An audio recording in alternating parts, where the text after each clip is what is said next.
There was an era when 23andMe was booming. That is when spitting into a tube didn't feel like a science experiment and did feel like opening a box full of personal secrets. The company developed a simple but groundbreaking idea in the late 2000s. DNA testing didn't have to be hard, expensive, or only done in labs. Anyone could mail in a saliva sample for $99 and get a custom ancestry report with percentages showing how their racial background was split up. With this, you could get concrete proof that your great-grandmother was from Norway, or if your family has Mongolian traits. For an extra fee, you could even find out about your genetic health risks, such as whether you were more likely to get Alzheimer's or lactose intolerance. Many people couldn't get enough of the science that came with the stories. The real magic wasn't just the data. It was how 23andMe made DNA a big deal in pop culture. Celebrities like Oprah Winfrey and Elon Musk went crazy over their results and shared interesting facts about them, like how they are related to Neanderthals or how likely they are to go bald. They actually had a good call to action in the end. The product was sold out in black sale, after which there were lots of colorful pie charts and sad stories on social media about adoptees finding biological cousins and families finding secret roots in faraway places around the world. The product was called Invention of the Year by Time magazine in 2012, putting it in the same category as the iPhone. The New York Times wrote touching articles about it. 23andMe wasn't just a business for a few great years, it was a movement. But the company was working on something even bigger behind the scenes, which was a huge DNA library. Over 10 million people had spit into those tubes by 2017, making them a treasure trove of DNA information. It wasn't just to satisfy our interest, it was a planned move. 23andMe made a deal in 2018 for a $300 million deal with pharmaceutical giant GlaxoSmithKline to use that data for drug development. Suddenly, the same gene that told you about your great-great-grandparents could help researchers look for cures for diseases like Parkinson's or cancer. It was a visionary project to turn the company from a consumer electronics company into a biotech heavyweight. Investors were thrilled, and the company's value increased to a $300 million deal with pharmaceutical giant GlaxoSmithKline to use that data for drug development. What made this time so exciting was how 23andMe catered to our basic human needs for interest, identity, and relationships. For many, the tools were more than just interesting facts. They were liveliness. A woman in Texas found out that her real father had donated sperm. A Swedish man found out that his relatives were native Sami who took care of animals. DNA relatives helped bring together long-lost cousins living in different countries, making strangers into family. The company even thought about adding some weird extras, like skincare tips based on your genes. It all seemed easy too. Don't go to the doctor or get a shot. Just spit, mail, and wait for an email full of secrets. The reports were made to be easy to understand, with fun titles like "Congratulations, You're a Sprinter," based on genes that measure muscle structure, or "Courtyard Fresh cilantro tastes like soap because of a certain gene variant." All of this sounds fun, but unfortunately, the golden age couldn't last forever. The DNA craze started to die down in the late 2010s. Prices dropped to $49 during Christmas deals, because there were now competitor companies like Ancestry DNA and MyHeritage in the market. Early users had already taken the test, and very few new people signed up for the test. The ease of use that made 23andMe popular turned against it. Once you found your ancestry, there wasn't much reason to go back. It tried switching to membership and paid health checks, but it wasn't working as well. In the meantime, the model for sharing data started to show signs of weakness. When hackers went after genetic records, privacy concerns grew, and some said DNA could never really be made anonymous. 23andMe looked like it would never be stopped for a while until everyone became obsessed with DNA tests. Aside from people losing interest, the market did too well for its own good, which was the trouble. DNA kits were everywhere by the end of the 2010s. Ancestry DNA, MyHeritage, and even cheap names like Living DNA jumped into the market, turning what started as a niche novelty into a gold rush. All of a sudden, everyone wanted to play spit and mail. However, the industry could only gain one-time customers. Because getting a DNA test isn't like buying a phone or shoes, it only needs to be done once. Analysts thought that more than 100 million people around the world had taken a DNA test, which stopped sales growth in its tracks. This meant that 23andMe's kit sales dropped from about 12 million in 2019 to only 4 million by 2022. Ouch! That's a huge number. In this condition, competitors did what was required. They dropped the prices. Ancestry DNA dropped its kits all the time to $49 during holiday sales, which is half of 23andMe's regular price of $99. Profit margins were squeezed by the race to the bottom, and 23andMe had to do the same. What used to be a high-end item is now a common item sold at Walmart next to toothpaste and socks. In the meantime, the fun stopped. People stopped being excited about family pie charts because they had been there, done that before. They learned that finding out you are 18% Irish doesn't change your daily life, and health reports often left users confused or worried without medical help. Even 23andMe's attempts to be new, like adding DNA relatives, features, or seasonal traits like telling you if you hate cilantro, seemed like they were just trying too hard to be different. The company's business model relied on two income streams: selling kits and selling anonymized genetic data to pharmaceutical partners like GlaxoSmithKline. But in 2018, the FBI revealed that genetic databases could be used to identify individuals, even without their consent. The biggest example for this is that investigators use public DNA data to track down the Golden State Killer, a serial criminal who was on the wanted posters for years. While this was a win for law enforcement, it sparked panic. If the police could get to DNA data, then who else could? Then, in 2020, hackers got into family databases and stole private DNA data. People suddenly understood that their DNA was something that holds value. A Pew Research study from 2021 found that 63% of Americans didn't trust companies with their genetic information. 23andMe became a symbol of these fears.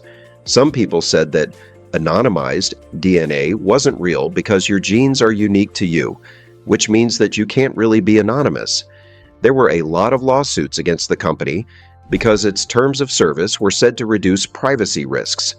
In a 2023 class action lawsuit, 23andMe was accused of misleading users by saying that data was aggregated and stripped of identifiers before it was shared with partners, even though it was possible to find out who the data belonged to again. The criticism hit hard. Customers began pulling out of data sharing programs, shrinking the value of 23andMe's prized genetic library.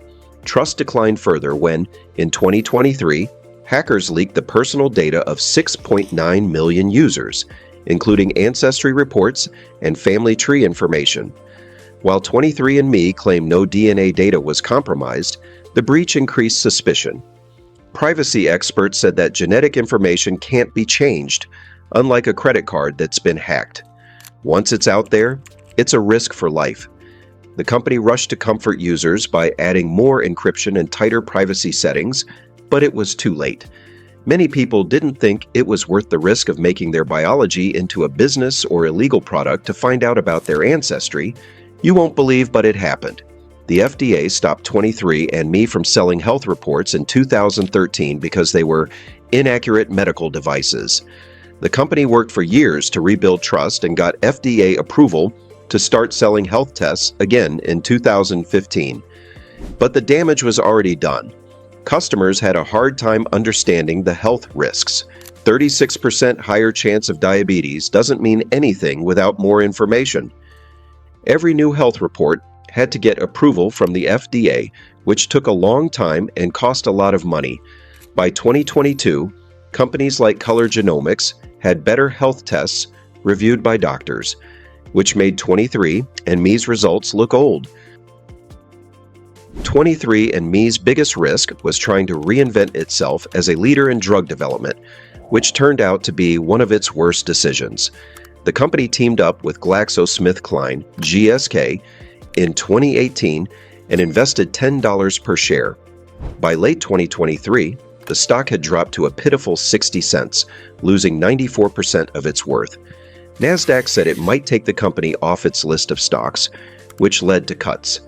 The pharma risk was supposed to protect 23andMe's future, but it instead showed a painful truth. It was much harder than spitting in a tube to connect the fast pace of Silicon Valley with the slow timelines of biotech. The investors were excited, imagining a future where 23andMe's data would quickly track cures and generate billions in revenue. But the reality of drug development is hard to accept. Unlike tech, where apps can go viral overnight, bringing a new drug to market takes 10 to 15 years, costs over $2 billion, and has a very high failure rate. By 2023, 23andMe didn't have much to show for its work. It only had a few early-stage drug options, and none of them had made it to late-stage studies. But even though the company put a lot of money into R&D, growth was slow, and Wall Street lost patience. Customers became uncomfortable at the same time. People who gave their DNA for ancestry fun thought it was being used to make money without them directly benefiting. This was especially true since 23andMe's health reports were still unclear and were being looked at by the FDA. The company's character was also strained by the shift. As teams switched their attention from easy-to-use genealogy tools to complicated biotech research, employees said there was chaos inside the company. This made both staff and loyal users dislike the change. There was a lot at stake in terms of money. After going public through a SPAC merger at $10 per share, 23andMe's stock fell like a jaw $10 per share. 23andMe's stock dropped to a jaw-dropping 0.60 by the end of 2023, losing 94% of its value. NASDAQ said it would take the company off its list of securities if it didn't meet minimum stock price standards, and teams were quickly laid off. Even GSK, which was hopeful at first, cut back on its participation as results slowed down. The dream of becoming a biotech giant ran into hard realities. Finding new drugs required a lot of knowledge, a lot of money, and a willingness to take risks that 23andMe, which was founded on spit kits and Silicon Valley hype, just couldn't handle. The drug shift not only failed to save the company, but it also showed how dangerous it can be to chase big ideas without having the resources or patience to put them into action. By 2023, 23andMe was having a lot of problems. As a way to cut costs, the company fired about 150 workers, which is 15% of its staff. Employees said that goals changed quickly and erratically, going from consumer-friendly ancestry goods to high-stakes drug development. This left teams feeling down and confused. A lot of people were critical of the leaders, especially CEO Anne Wojcicki, who said the company was playing the long game, even though stock prices dropped 94% and NASDAQ threatened to take the company off its list of stocks. Customer loyalty started to fade as they felt ignored. A plan to offer a $29 a month service for special health reports failed in 2022 because users said the updates were too common and not very useful. Some ancestry results didn't match up with family trees, for example. Users with proven Italian descent got reports that said they were 0% Italian. This made people less likely to trust the product. At the same time, the company's focus on making money off of pharmaceutical partnerships turned off customers who cared about privacy.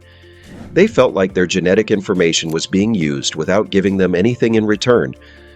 Layoffs, bad leadership, and falling customer trust all came together to make a perfect storm.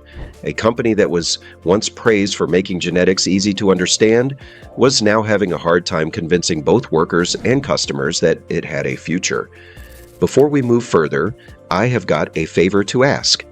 If you are enjoying watching this video so far, you can motivate us by liking this video and by leaving a comment. A subscription will also help. Let's get back to the topic. 23andMe is having problems, but it's not yet out for the count. The company still has important assets, such as a genetic database with information on more than 14 million people, which pharmaceutical and research partners still want to buy. It was a new deal with GlaxoSmithKline, which runs through 2023, showing that Big Pharma still believes in the promise of DNA data collected by the public. New businesses, like a push into healthcare and weight loss drugs, show that people are trying to branch out. CEO Anne Wojcicki has also said that the company will focus on high-margin health services.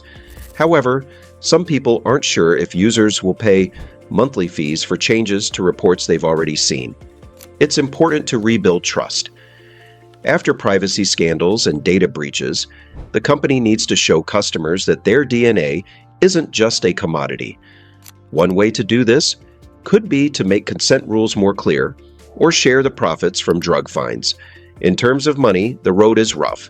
With less cash on hand and debt coming, 23andMe needs to win quickly. Biotech is risky, but a good drug option or a health product that changes the world could get investors interested again. There are more stakes because competitors like Ancestry.DNA are also looking at the health market.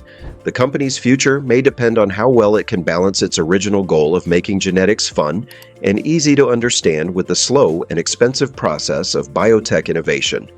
23andMe's story isn't over yet, but like a DNA helix, its future relies on how well its two strands' attractiveness to consumers and desire to learn more about the world can twist together without coming apart. The rise and fall of 23andMe shows how to avoid problems when you try to combine the big ideas of Silicon Valley with the difficulties of real life. First, hype doesn't last long. Early on, the company did very well because it was new and interesting to a lot of people. But trends pass and markets get full. There were no monthly fees for DNA tests. People just moved on after getting their ancestry data. Second, you can't give up your privacy. The reaction against data breaches and sharing showed that there is more to dealing with genetic information than just reading the fine print. Customers want to know what's going on and have control, especially when their DNA, which is a very personal code, is sold for money. Third, switching businesses is dangerous. When 23andMe went from selling consumer kits to developing drugs, they didn't realize how different the two fields were. Tech likes to move fast, while science works slowly and needs a lot of money. Investors and workers had a hard time balancing the two worlds, which caused chaos inside the company and doubts from outside. Have you ever tried something like 23andMe? If yes, do share your experience in the comments section. If you want us to cover any particular business story, mention it in the comments and we will take it from there.